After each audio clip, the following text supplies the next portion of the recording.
Weird is the new sexy. Hello everyone, I'm Wildfire1. Once again, you're listening to Nerd's New Sexy. This is episode 86. With me today is... Hey, what's up guys? It's your boy True. And we have a super special guest with us today. And he is... Can you introduce yourself, sir? Hey everybody, I am Super Derek, a reviewer on YouTube of RPGs and stuff like that. You've had a pretty long YouTube career. I think your channel's what, 4 or 5 years old, maybe? Yeah, just about to hit 5 years. I think I created it in like May of 2013, but my first video came out in July, so it's like about the 5-year mark, I think. Okay. I know that some of our fans are probably obviously not going to be familiar with Super Derek Plays. Or maybe even YouTube. Or YouTube, yeah. That brings up a good point. Anyways, why don't you tell us a little bit about your channel and what you wind up doing on there? Yeah, definitely. So basically, my channel is called Super Derek RPGs. I review RPGs. I talk about RPGs. For those of you who don't know what an RPG is, they're role-playing games. Similar to things like the old Final Fantasy games and Dragon Quest games, basically anything that kind of fits into that type of game, even as far as like Zelda. I talk about those on my show and try to introduce them to people who might not have heard of them, especially the more obscure ones. Yeah, I've definitely seen some of his obscure ones. One of my favorite ones was the Lunar review that he did, just because Lunar is a really great game that I enjoyed back in the day. Yeah, it's so good. But yeah, you said Zelda as an RPG. I know that's going to probably trigger some people like, oh, it's an adventure game. No, it's an RPG. RPG, adventure. And it just gets bad. It's a rabbit hole of a discussion to start off with. But basically, my take on the subject is that basically, given the current definition of RPGs that people usually ascribe to, no, it's not technically an RPG. But I feel like RPGs are kind of a bad. We're making genres out of video games the wrong way, essentially. I can see that. Well, you know, when I was younger, and I remember, I don't know if you whippersnappers remember, but I remember when Zelda was out, it was an RPG. It was classified as a role-playing game by just the players. So yeah, I thought when you said whippersnappers, I thought you were like, I remember back in my day, the old back in my day, back in the old Nintendo days, and yeah, no. Back in my day, we used a D20 to determine whether we hit or something. Oh, so makes me want to find my D20. I have one like somewhere around here. So Derek, Super Derek, can I call you Derek? Oh yeah, of course. Okay. Super. I'm kidding. Super Derek, if you would, could you give us your nerd cred? Sure. I have been reviewing RPGs on YouTube for 5 years, and in that time I have reviewed almost 70 RPGs, most of which go over 40 hours or longer. And also I've spent probably as long reviewing or editing each of those reviews. So I've spent the greater portion of the last 5 years obsessing over video games. Besides that, I'm also a big computer geek. I was tech support forever, and I like tinkering with like Raspberry Pi stuff and making projects. You just made him light up. Home automation. I could. Keep talking. It's okay. Oh, you had to mention the Raspberry Pi. Yep. It's such a nice little computer that you know. My first ever Raspberry Pi project was putting it into a little retro Pi, Pi, right? Was that what that is? That was a retro Pi. Exactly what it is. That's such a good looking case, isn't it? Oh yeah, I got the first one I got was the kind of like the lamer looking one that didn't have the opening and stuff. And then my buddy showed me his a while back, and he goes, "Oh yeah, the case opens up, and the light you can turn the buttons on, and it's got a little thing in the bottom." It's got the daughter board in it, right? Yes. Yeah. I love that's so nice. I love it. God, I want one. You said, Raspberry Pi. I was like, oh God. So yeah. Yeah. Most recently, I turned mine into an Amazon Echo that I can use to turn on the LED lighting on my shelf. That's badass. I've got my Alexa right here. Oop, I shouldn't have said her name. No! That Alexa! Stop! When technology goes to attack you. But yeah, that goes into a pretty good segue. For all you guys that managed to catch the stream, because we do these a little in advance. So June 8th, I wound up finishing Detroit Become Human. I'm not going to spoil too much. I did not get the ending I was hoping for. We'll just go with that. I think every playthrough, like the first time you play a game, you never get the ending you're going for. Unless it's like one of those games that's just super easy. So. But if you guys want to see that, be sure you go check out the Facebook Facebook Live videos I did for this. So, Derek, you're a fan of RPGs. Is it just RPGs, or what other genres are you interested in? Well, okay, I'm interested in RPGs, including JRPGs, Western RPGs, CRPGs, pen and paper RPGs, action RPGs. Did I say that already? Action adventure games, including games like Zelda, which are more action adventure according to some people rather than RPG. Basically, I'll even go as far as to say I like beat 'em ups as well, like the old Turtles in Time and. Okay, Turtles in Time is awesome. Oh yeah, the rushing beat trilogy. God, I grew up with those. Those were so good. That's the Rival Turf, Brawl Brothers, and Peacekeepers. Yep. So good. So beat 'em ups are probably my second favorite genre once you've really strayed further from the RPG category. But even then, my favorite beat 'em ups are games like the Kunio-kun games. What was that? River City Ransom. Yeah, which has I was about to say River City Ransom. playing that the other day. And it's got heavy role-playing elements. Like, it's got stats, it's got experience points, money, you buy stuff. That's what I kind of liked about the Scott Pilgrim, the game, when they released that. Because they had the experience points and all that, and that came together RPG elements. As one of my favorites. The pixel art in that was done by Paul Robertson. Are you familiar with him? I'm not. So Paul Robertson is he's a pixel artist. He did a lot of YouTube stuff, and even before, I think, YouTube, where he would do full 20-minute animations of pixel art that were just gorgeous. I think one of the originals that I was introduced to was the Pirate Baby Cabana Brawl something or other. He's also got this other, it's called Kings of Power 10,000% or something. Awesome. And I recommend it. They're not for children. They're a little graphic. Adults. Yeah, basically. But he's an amazing pixel artist, and I recommend you check out his work on YouTube, if nowhere else, because, well, he also worked on, getting back to Scott Pilgrim, he also worked on that, which, really shines through. It shows the characters are done so well, and you can really feel the impact when you're punching people. You can or when you go to the super good. combos and the multiple hits and all that. Yeah. Yeah, that was great. A lot of love was put into that. Because I just got to know this, Derek, because RPGs. Did you play Saturday Morning RPG? No. Good Not question. yet. Good question. Because we're gonna do it. We're planning on doing a stream of that. Yeah. Yeah. I wanted to take a look at it.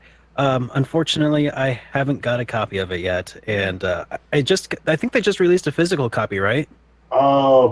If they for Switch. I'm not sure, but yeah, I think that they are, or I think they either just launched a physical copy for Switch or are about to, through limited run games. Because they're part of the same company. Yeah. Or sort of two halves of one larger company.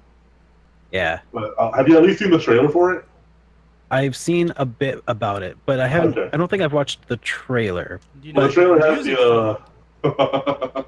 You don't know who? I'll let True told me about this. It blew my mind, so I'm gonna let True tell you this. The trailer is the voice is done by it is by Optimus Prime, right? Who? The Optimus. Cohen? Yeah, I think it was. Maybe I'm mistaken on that. I don't remember. I know that the music was done by the people that did the Transformers music. It is all nostalgia, That sounds amazing. Just so you know, we were trying to do a stream of it, and the stream went bad. And we got through the first part of the game, and it just like by the end of the game, we were laughing our ass off. We were there is so many pop culture references in that. Like, one of your magic spells is summoning a truck to come and run over everyone, like Optimus Prime did in the movie when it's like steering and hitting the yeah, it was the great. Insecticons. It's awesome. I think you'll enjoy it. It's traditional, kind of like Mario RPG-ish, where you have the action commands. The first bad guy is very like Cobra Commander kind of thing. Man. Yeah, it's really good. It's just awesome. Check it out. Yeah, that's really cool. I know that it's definitely like an homage to the experience of watching Saturday morning cartoons. Yeah. The Saturday morning RPG, and Yeah, that's one even of the things that really interested me in it. But I haven't had a chance to get my hands on it yet. The menu interface is a bunch of VHS tapes that you can you select your chapters. There's a lot of 80s, That's awesome. 80s, maybe early 90s nostalgia in it. And that just kind of brings magic, you know, especially for those of us who remember that time. Yeah, an easier time. Now we got all these newfangled mini computers and stuff. A very slower internet time. You had who's the fancy guy who had internet back in the early 90s? I had a 26K modem. I was fancy. My first computer had a 28.8K modem, but it didn't have a connection to anything. It's like, oh man, back when I had like a. My brother wanted the internet, so I was like, "Oh, we gotta get the internet." And we got the internet, and I'm like, "Oh, we can throw." And the first thing, of course, was chat lines, and that was just the. Oh my god! I can talk to people in like China. I can't understand what they say, but that's cool, you know. Yep. It was just the big thing. So. Yeah, I remember when we finally did get the internet. I was probably like 14, and like just MSN Messenger, Yahoo Messenger. ICQ. Oh my god. MIRC. Oh man. And then if you wanted to go into very, very dangerous territories, you could always go into the cesspool of LimeWire.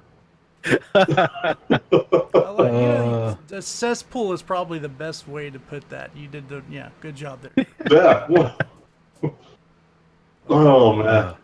That's just great. Well, I remember you guys remember the E-machines, how that was supposed to be the only computer you would ever need, supposedly? Back in the they're what was it called? They were future-proof or never obsolete. That's what they called never obsolete. There it was. They were very cheaply made and like very bad, very low-spec computers for the time.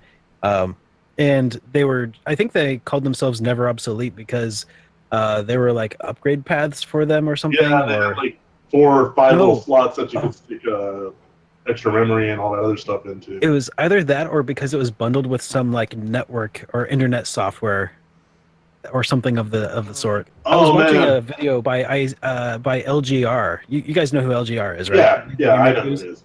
Yeah, I think he did a retrospective on E-machines not too long ago, and that's how I still remember this. Otherwise, I would not know enough. Thank you, Internet. I had an E-machine. I had like 2 of them.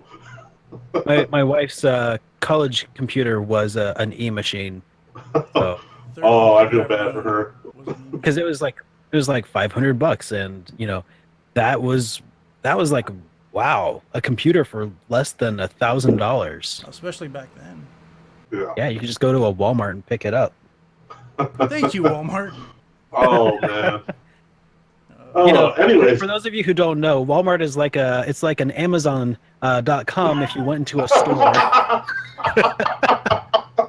it's the Amazon of the 90s. I think we have to give Derek here the comment of the night for that one. That was.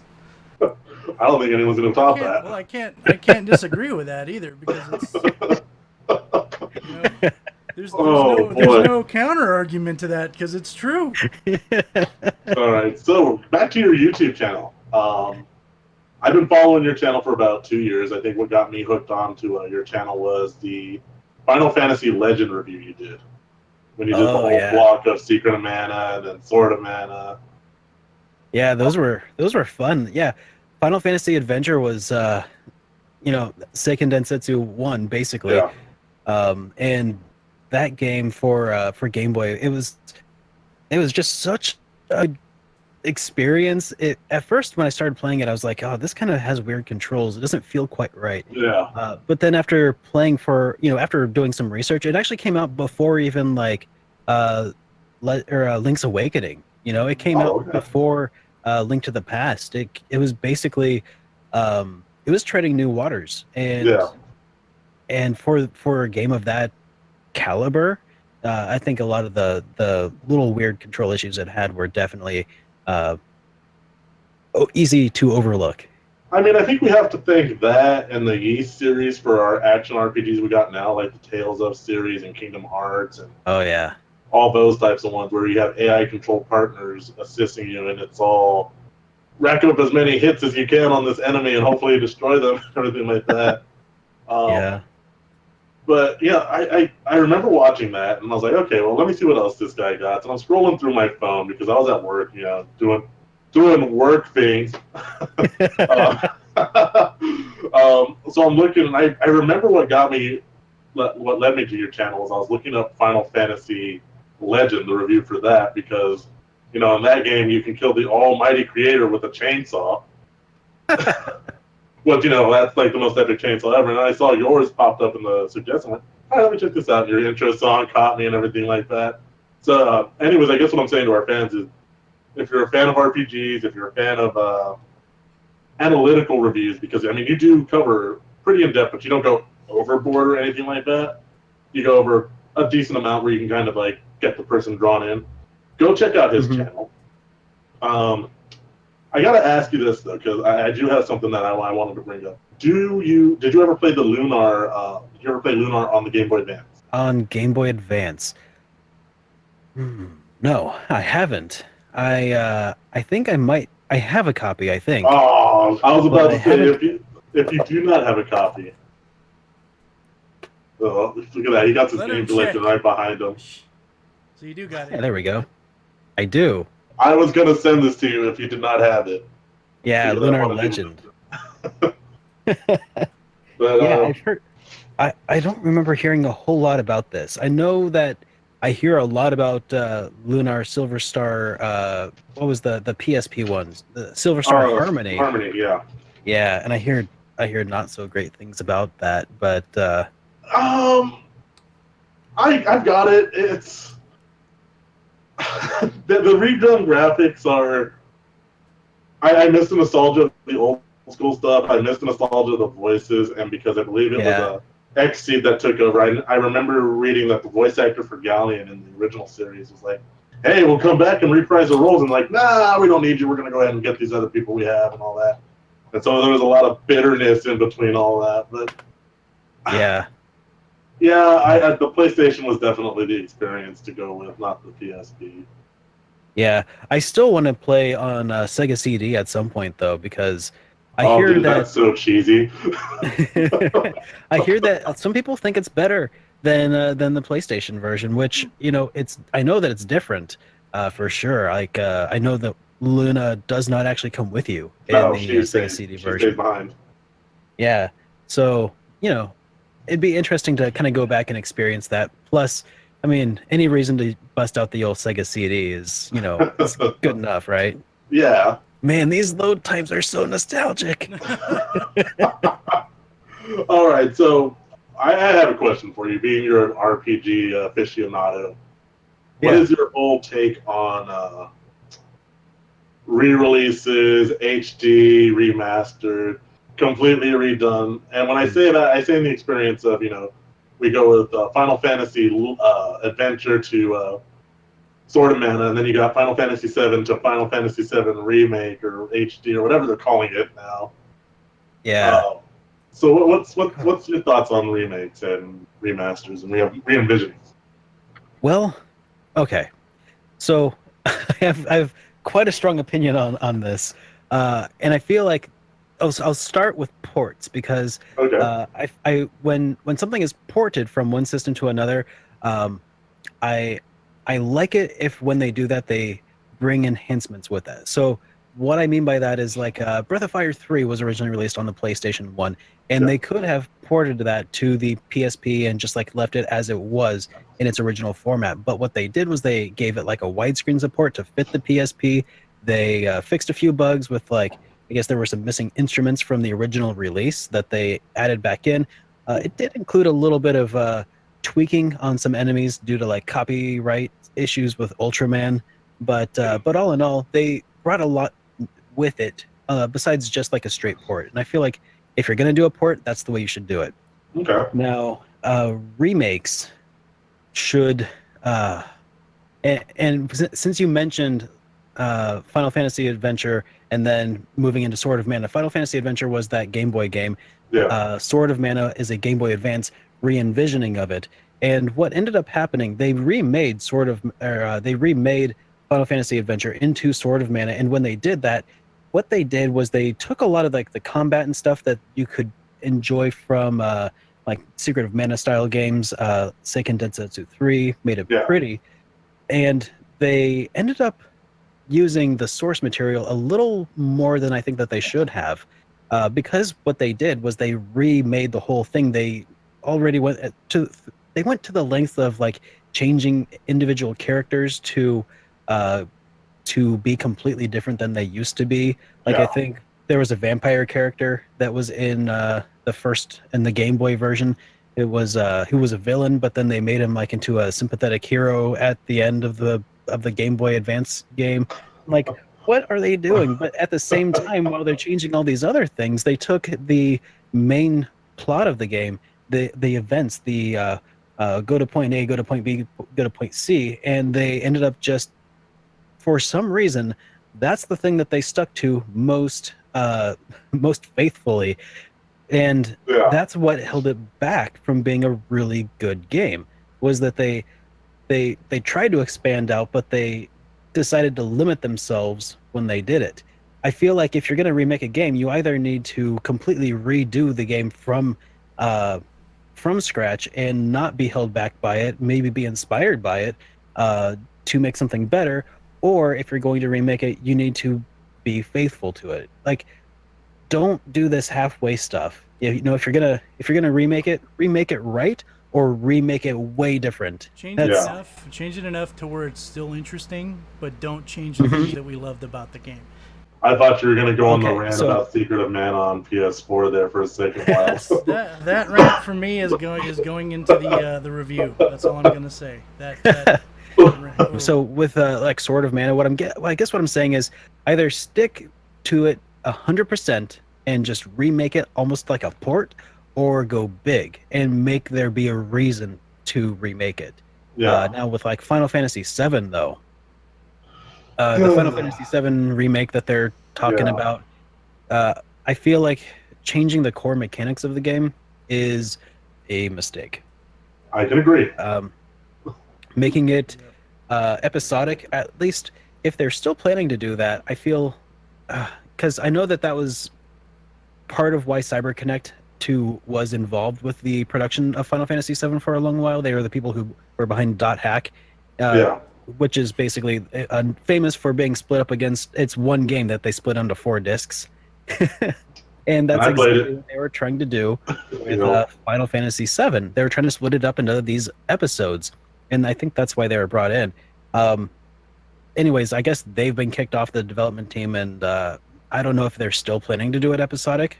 I'm guessing they probably will. That's probably, in my opinion, that's probably the worst thing they can do is make that episodic. You know, that's a great. I mean, if you're gonna remake a game that we already know is gonna happen, what's gonna happen anyway? Like, we're playing for nostalgia reasons. Don't give us this and be like, until next time. You know, we don't want that. We want the whole game. Yeah, next time on Final Fantasy VII. Next time on Final Fantasy VII. Yeah. Oh man, I don't know what Square is doing these days. I mean, a lot of people really liked Final Fantasy 15. I haven't played it yet, so I can't really comment on it, but I'm really disappointed in the fact that they're not doing turn-based at all.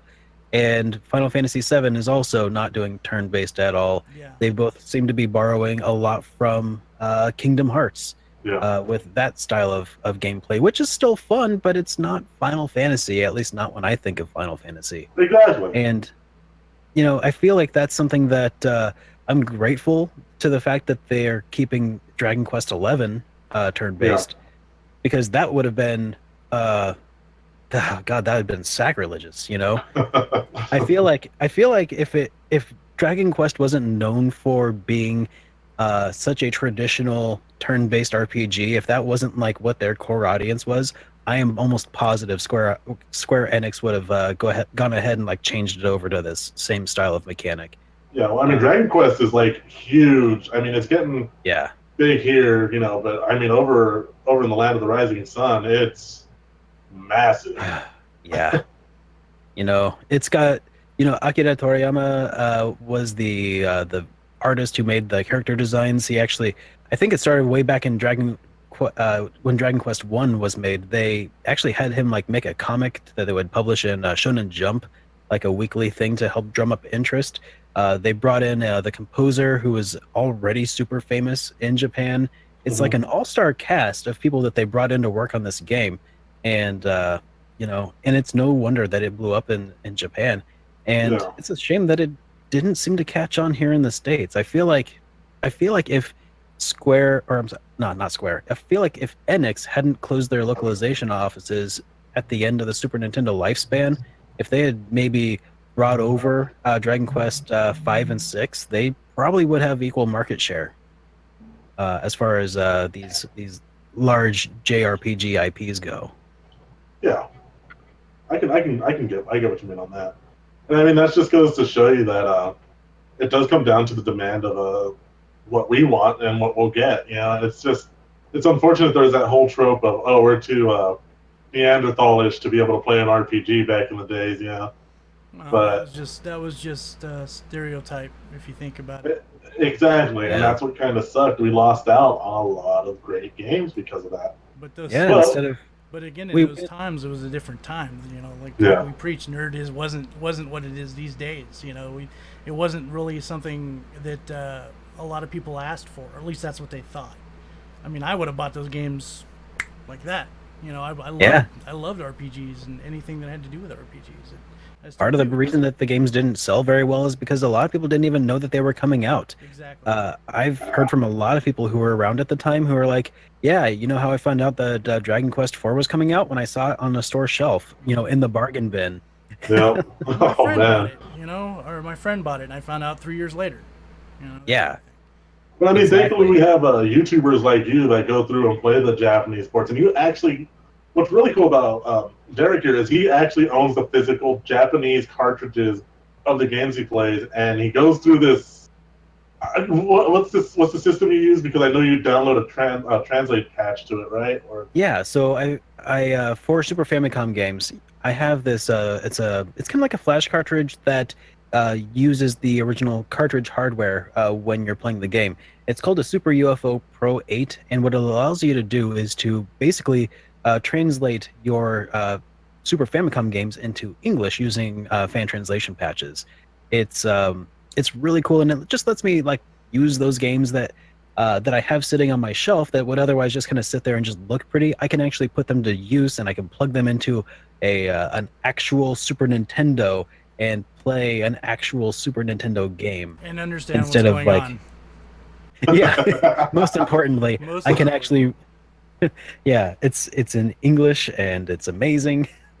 Oh, man, and it doesn't have some of that pesky like censorship that you would sometimes get where Nintendo would like remove crosses and stuff. Yeah. And, religious whatever's paraphernalia.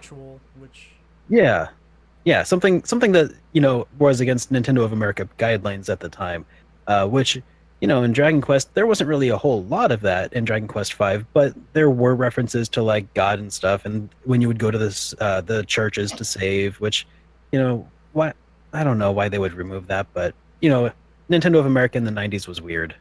Yeah. Gaming. I think the gaming industry in the '90s was kind of weird in general. I think Nintendo was. Yeah. We can't necessarily just blame that on Nintendo. I think that a lot of the consoles did something like that. Now they have a rating system. They don't give a shit. There can be boobies on your game or whatever. It doesn't matter.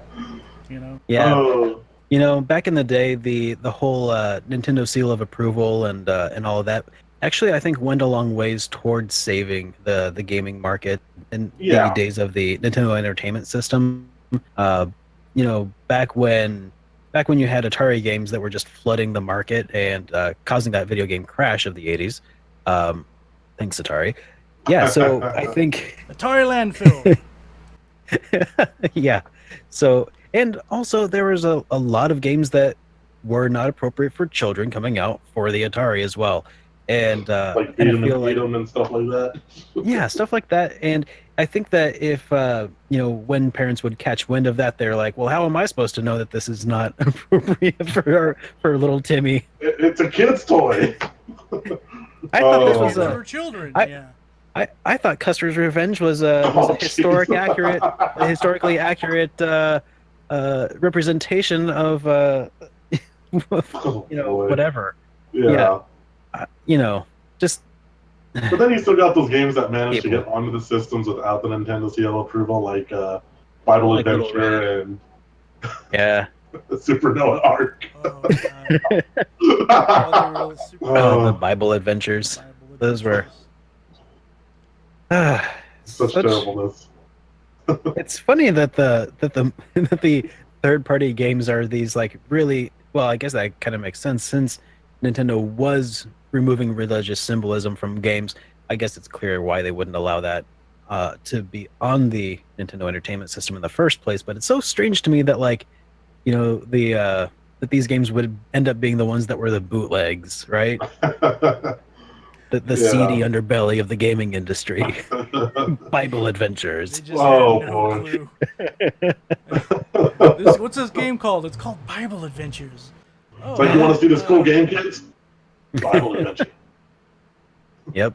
Super Noah's Ark 3D. It's like Wolfenstein 3D with a skin. Oh boy. Coming to Sunday schools Slingshot. near you. You know? See, I know in the Wolfenstein it's Robot Hitler at the end. Who do you fight at the end of Noah's Ark 3D? Does anyone know that? I don't I've know. never gotten that far in Noah's Ark 3D. I think I played it for 5 seconds. I was like, this is bullshit, and then turned it off. I think this is a question that demands It's answers. a robot giraffe. Oh man, Robot dinosaur. did I just screw myself? That's what I'm gonna scream next. That's not a bad idea. Oh man.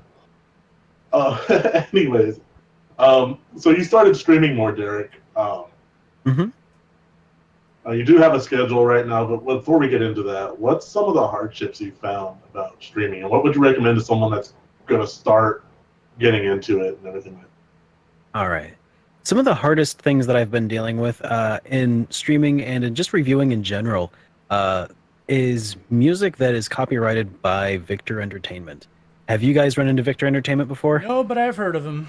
Not them specific. Okay, so Victor Entertainment is a Japanese company, which is basically they're just a music company. They own like the records, the recording rights to a lot of video games, especially from, especially from the early '90s. I know that Landstalker, for the Sega Genesis, all of their music is owned by Victor.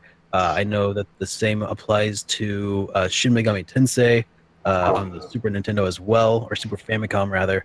And basically, what they do is if they detect any music of theirs on your video, there's not like a copyright strike or anything. They claim it though, and when they claim it, they prevent that video from instead of just monetizing it like most companies will. Yeah. Instead, they make it unable to be viewed anywhere outside of Japan. I have seen that. And That they is- do this thing where if you file a dispute, they will ignore it until the 30th day, and then they'll deny it. and then if you go back again and you actually file, like if you go through the process, they basically just drag their feet the entire time, so that like you can have a video that's just in limbo that can only be viewed in Japan and monetized by them in Japan for like 3 months. It's ridiculous. Yeah. I've got a buddy who does a bunch of imports. Jimmy Oh, Hoppa, he does. Yeah, I'm about to say Jimmy. Yeah. Yeah, Jimmy. He does a lot of imports, and a lot of those imports have music licensed by Victor, and he's considered shutting down his channel because of all of the guff that they give him. It's The copyright just strikes so are so bad. They're so bad. Yeah. They've just gotten worse. And I mean, I understand, and I've said it before. I understand as a content creator and as a music creator myself. I understand the need for it, but it's gotten to the point where it is like hateful. It's hateful. Yeah. You can't use 5 seconds of a song. I know. And I think it's time we start our own or if video they do site. let you use. If they do let you use 5 minutes or 5 seconds of a song, they'll take 100% of your revenue for that 5 seconds of, it's like 3% of the video. You know what you ought to tell Jimmy to do is he ought to do a acapella version of all the songs that he wants to put in. So that's what I was thinking. Actually, that's what I was thinking when you said that. I was thinking just take that out and do an acapella song. Yeah, that'd be hilarious. That would be pretty funny. Yeah, I'll pass that along to him. I think that'll work, and that will be something unique. And it's kind of like a big middle finger to them, Yeah, maybe. Who was that? There was a YouTuber who would do that. Was it Smooth McGroove? Yeah, just get him to do some covers and maybe see if you can borrow some of his. Copyright strike. So, just kidding. A lose-lose situation. I say that because it's the YouTube has just gotten so bad with everyone's gone copyright strike crazy, especially the big corporations. And I understand where they're coming from as far as your content, protecting your content. You're proud of the music you wrote, but you know what? The content creators like you and me, we're the ones that are literally advertising their product, and they need to understand that. We're not. So I could see them going, "Oh yeah, 5 seconds of this song." Sorry about that. I thought my phone was on silent. I was wondering where the Wookiee was at. But what I was saying was, I lost my track of thought. The Wookiee just. I'm sorry. I completely ruined that. It's okay. It's these Japanese companies. They don't understand how YouTube works in the West, and they just don't understand why American companies would let us use their music and their visual content from these games. They don't understand it. It's just bizarre to them because they're so traditional. They have very traditional concepts of what a consumer can do and what they have rights to do, and anything that isn't the traditionally done thing, they don't like it. So, like it, they strike it. That's part of it. Yeah, basically, and that's part of why Atlas, when Persona 5 came out, why they said that people could only stream up to a certain date, and they tried to put that weird embargo on Persona 5 gameplay, and that worked out terribly for them. And that's why Nintendo of America, or not Nintendo of America, but just Nintendo in general, whenever they it was a long while back, but they started trying to ban people from using any of their video games in video content. Which is just they eventually introduced that Nintendo's Creators Program, and when they introduced that, they're like, well, it has to be exclusively Nintendo content now that you produce, which is a little draconian, right? Yep. How do they expect people to be able to actually do this? I don't understand.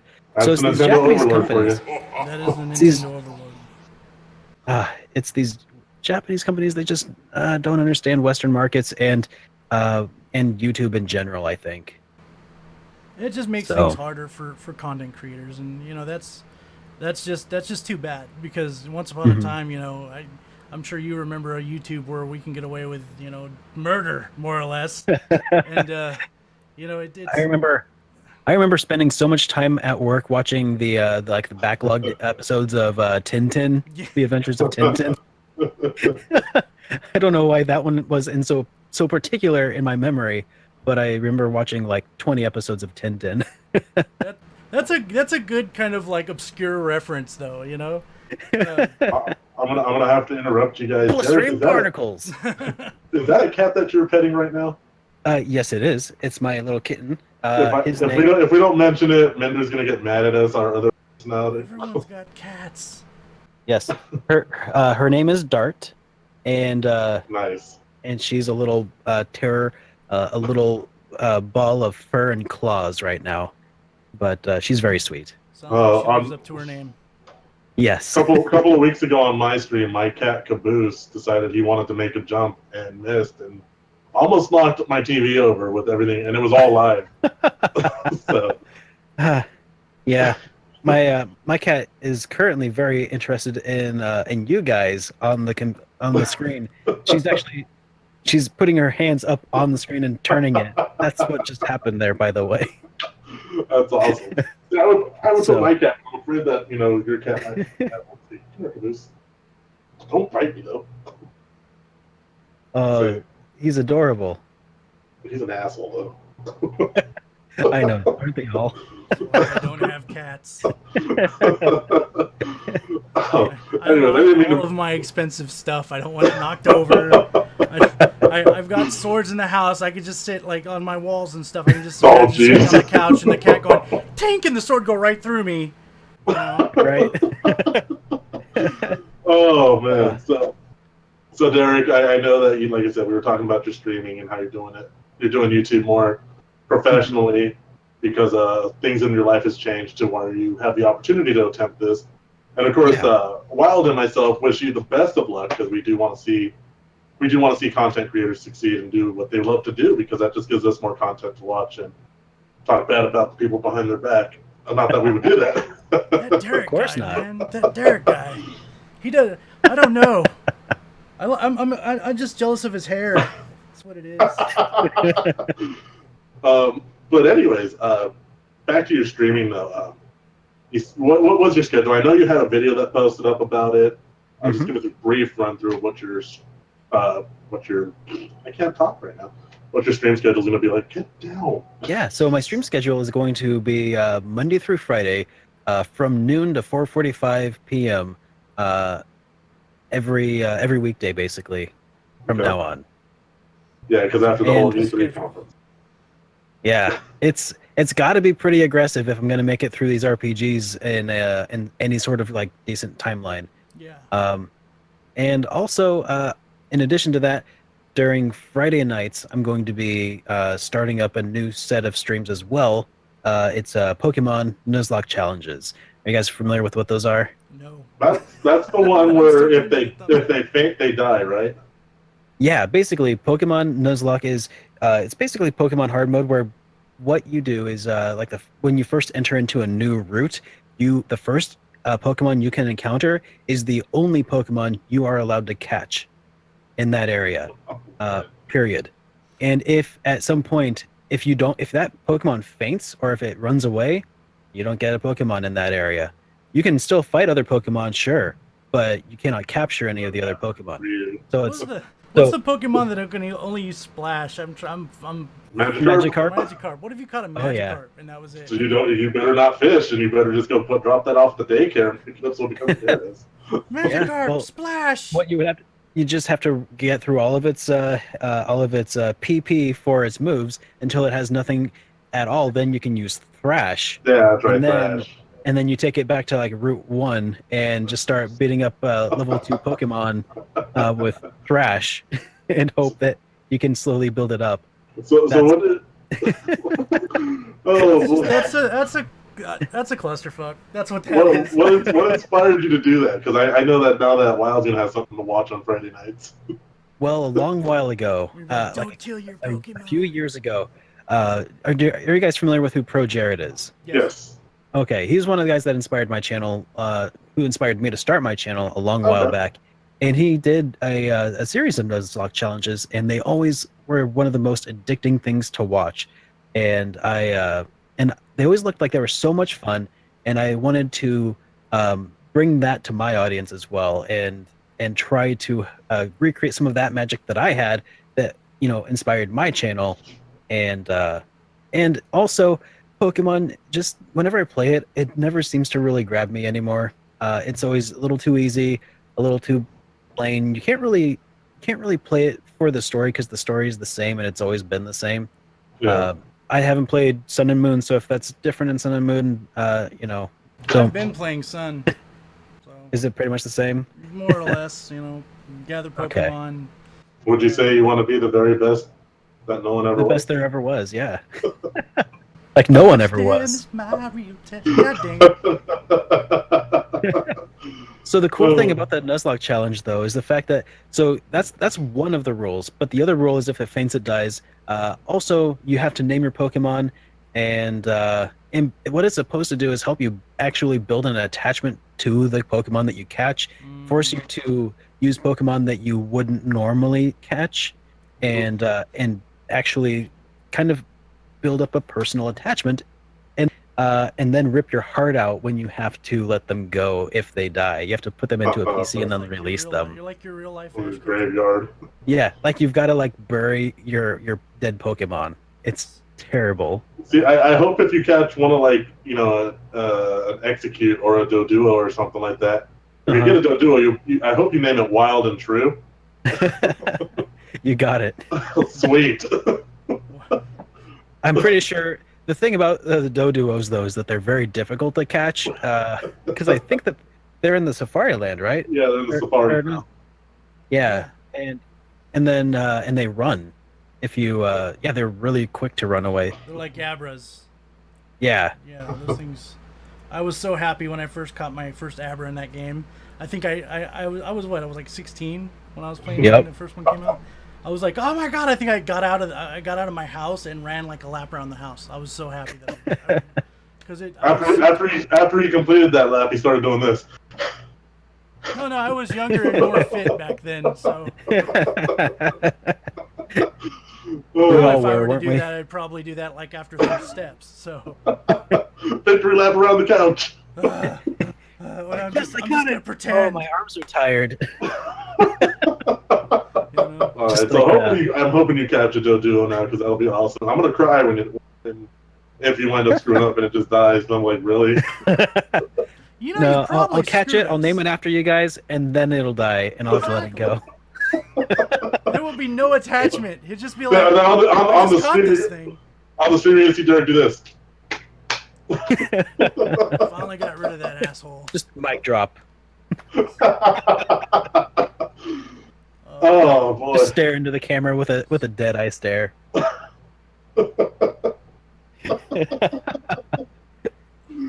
Oh boy! Oh no, we're doing enough self-abuse here. So the Nuzlocke challenge, you're starting that this Friday? I'm not sure. I think maybe I might start this Friday.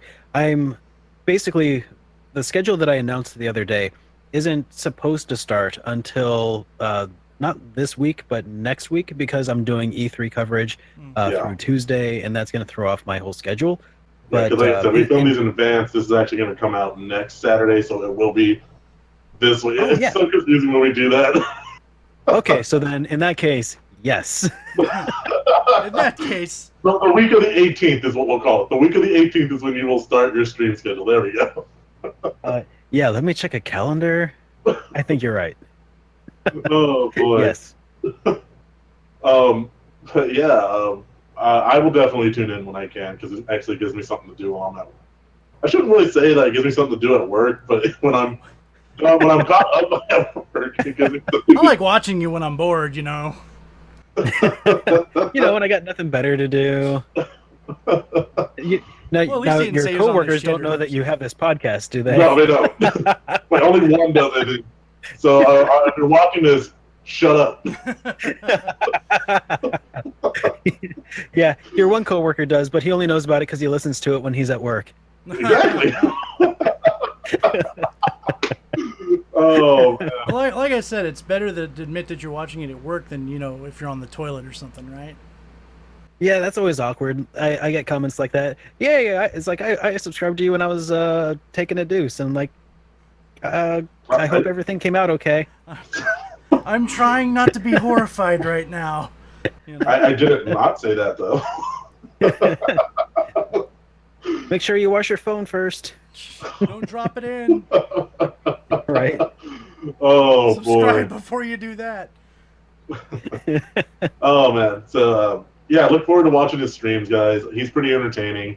He's pretty well engaged with the audience as well.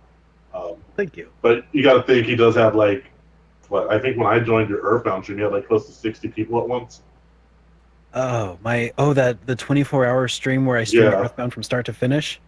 I've heard numbers all over the place. Like, I think somebody said at one point I was like at 120, which is ridiculous because I didn't know that they got that big, I would have got nervous or something. Well, let me give you a golf clap for doing like a stream for that long, because I'd have been like, I just would have been like, at one point.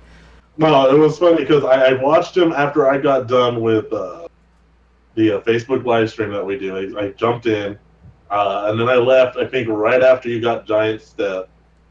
Then I got called into work, and I tuned in again. I didn't say anything, and I was there for a while, and then I left, and I came back, and I think you were in the underworld when I came back. Oh yeah. So, yeah, that's a long time to stream, dude. Yeah, it came out to about 20 hours in the end. Bet you took there was a mega power nap at the end of that. You know, I honestly I didn't. I tried to. Really? I napped for about a half an hour, and then I woke up and I was just like in a daze until about 10. I think it's because I'm out here. It doesn't get dark very early. It's especially around right now. It doesn't really get dark in the evenings until about like 9:30, which is pretty crazy. So I have a hard time sleeping when it's daylight out, even in like the best conditions, unless you put me in like a basement. And then in case I could sleep for like 3 days straight. I can relate to that because I have like stuff all over my windows in my bedroom, so it's dark. You know. I did great. Yeah, we're all West Coasters here, so. Yeah, I did. Oh yeah. Okay. I did graveyards, and at one point and I'm the same way. I can't sleep when it's daylight, unless it's completely dark, and then. See, I, however, because of how often I go and get called in for this, or my phone goes off, I can sleep whenever I want. Like I could fall asleep right now if I want. Do it. Do it. No nuts. Do it. Welcome to Notice the New Sexy. Do it. Entertainment. What was I saying? No, Grandma, don't. You know. Oh man. So, yeah, it actually I didn't fall asleep right away, but it eventually later on that night I did sleep a very restful sleep, and man, that remains one of my favorite moments of or not moments, but several hours. Some of my favorite several hours of being on YouTube was that stream, and just the outpour of support and people who were just interested in seeing Earthbound be beaten in one sitting. So and it allowed me to go revisit some of my earliest RPG memories, and it was a really powerful experience still. And maybe the sleep deprivation had something to do with it. I like to think it was just the magic of the game. See, again, I can relate because I did the same thing with Secret of Mana with a remake. Oh yeah. Oh my God, I feel like I'm 12 years old again. And then like it gets to a point where they added something that I'm like, fuck this game, and I'd go, I'd come back. Like, oh my God. It went exactly like this. Fuck this game. True, what are you doing? Can you in the Secret of Mana remake? Can you still stun lock enemies with like magic attacks? Oh, all the attacks and stuff, everything's the same. They kept the basic the basic layout of the game the same. They changed. They gave the main character more narrative mostly. They made it to where like when you'd sleep you regain all your health and whatnot, and you could have the option to save. Well, now there's cutscenes between that, which is kind of cool, but it's almost like it gets annoying. They put too much into it. It's at one point you're like, just shut up already. Let's play the game. It got pretty bad. But I mean, the game itself is okay. But it's very, very loyal to the original. Yeah, but my biggest complaint is I kept getting a blue screen error for my PlayStation 4. And apparently that's a big thing. Everyone kept crashing and all that. And that's it got so bad that they patched it that every time that you enter into a door, it's auto-saved in the background. Yeah. So that's going to be like because I'm working on the review for it. So when that comes out, that's going to be like, I'm going to be like, this is why I got no hair. That's why I got no hair. I tore it out. It's going to be something like that. There's going to be maybe a 5-minute rant of like, how can you make a good game for the SNES but fuck it up so badly? As far as not being able to run for a long period of time on the PlayStation, on the PS4, it's not. Yeah. I know it's not pulling that much out of it because it's not. Their mouths don't even move when they talk. It does look like it was originally made for iPhone, honestly. Yeah. And Other then than that, and then no. ported, So- but So I can tell you my tale real quick about how I got my copy of Earthbound. It's nothing epic. yeah. Because the cartridge runs like what by itself, a couple hundred now It's still. like $200 now, I think, Yeah. or It's so. expensive. So at the flea market, a very, very Mexican flea market, mind you, where they have, you play taco truck roulette when you go to these things because you don't know what you're going to get and you don't know what the outcome's going to be. And that's the thrill of it, And I've bought stuff. I've been victorious. And I bought stuff there. I paid out like a bad slot machine or something. Not to get too graphic. Anyway, so sure enough, this guy had a bunch of Super Nintendo games and Sega Genesis games. And they're not, sure enough, I see Earthbound is sitting there, and it's just the cartridge itself. And I had already rented it from Video Zone. Guys, that's a thing. Video rental stores and video game rentals and all that. Back in our day. Before GameFly. Yeah, before GameFly and all this other stuff. And the guy was selling it, and he's like, "Oh, I think I'll take $20 for it." And I was like, "Well, you don't have the box or anything. Can I just give you like 10?" I guess I'll take 10. When was this?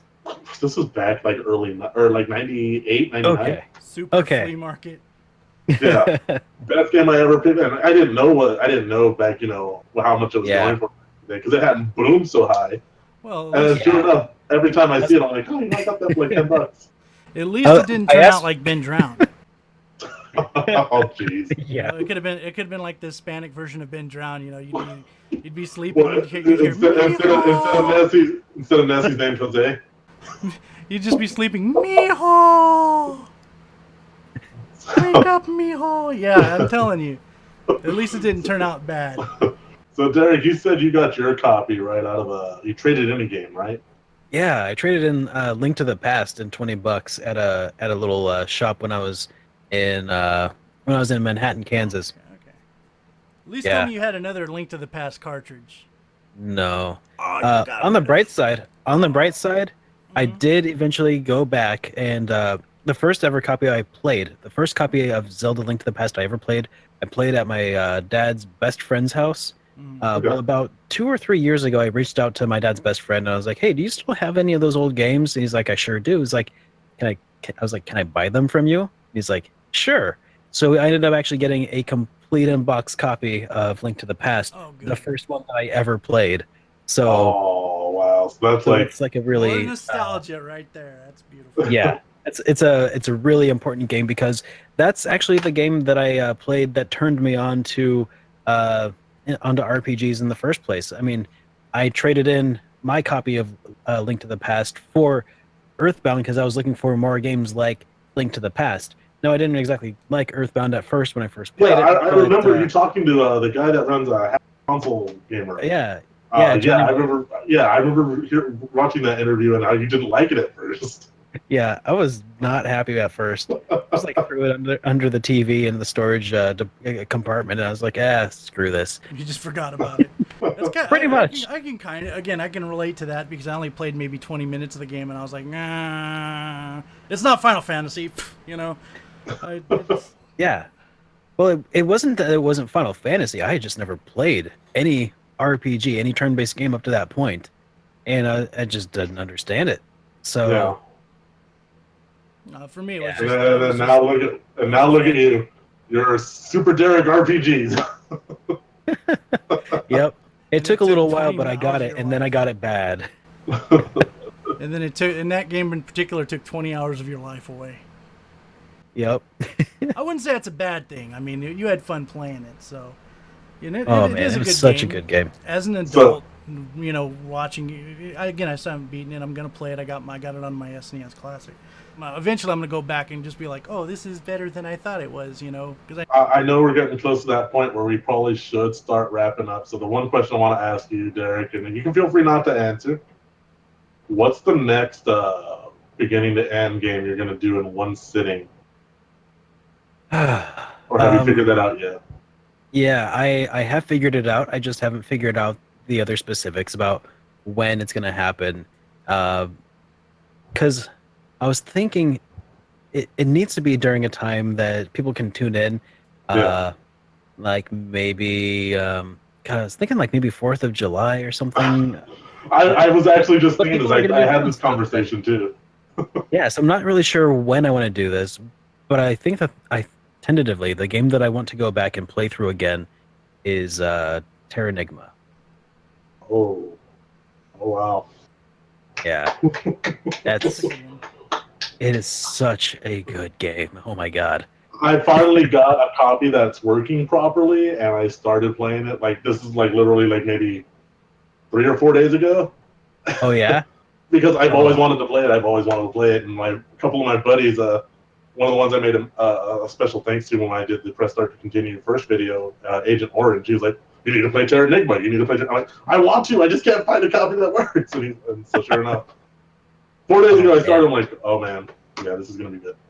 It's So, it is better than Secret of Mana. It is I think it's probably better than Seiken Densetsu 3, but there's probably some people out there who will fight me on that. Oh, there'll be people But with like they'll pull their swords out. They'll be like, "What'd you say?" You know.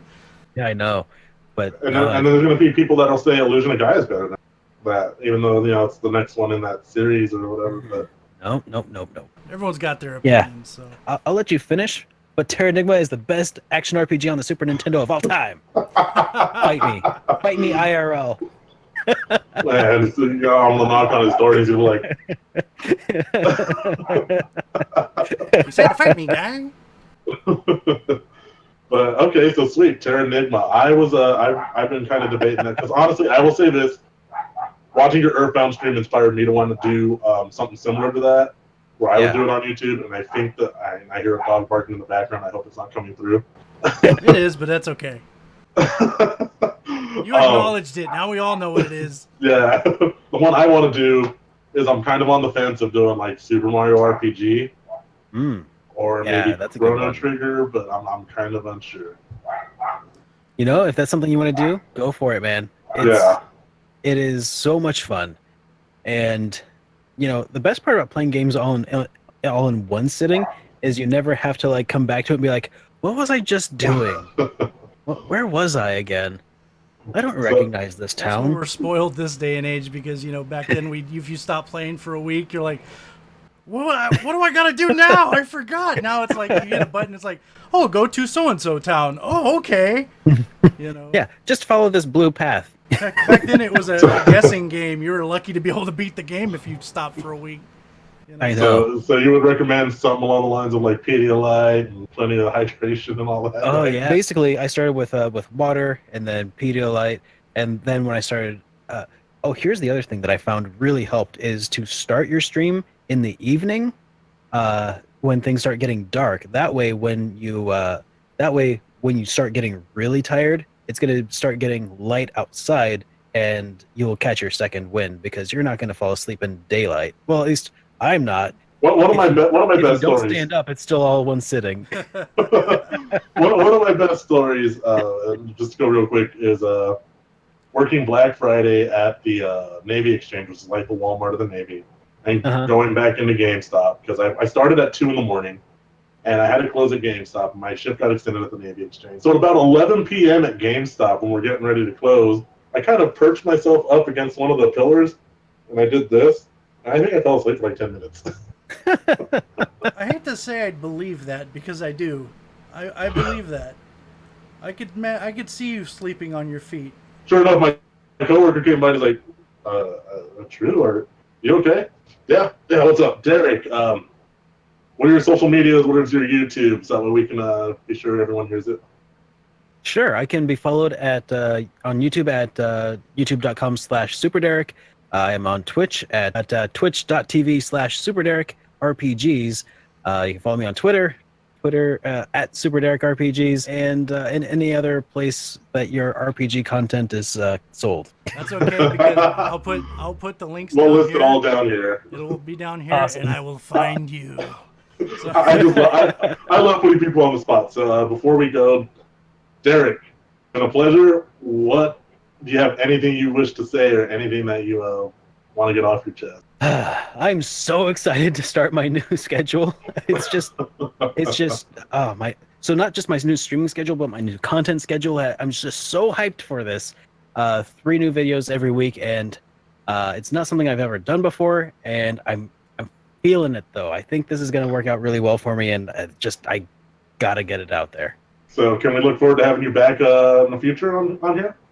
Yeah, sure. Why not? Sweet. Parkside Animal Rescue, we're still doing that charity drive. Every dollar donated, it's going to equal a paintball shot at me, and one of our fans wound up pitching it to a radio station, and I'm kind of worried now. I've already put $10 in. I want to see it get hurt, so it's cool. And then I guess other than that, I think unless Wyld, you got something to say, I think we do our sign off, right? Yeah, more or less. As always, guys, thanks for watching. We love you, and remember to stay nerdy. Always.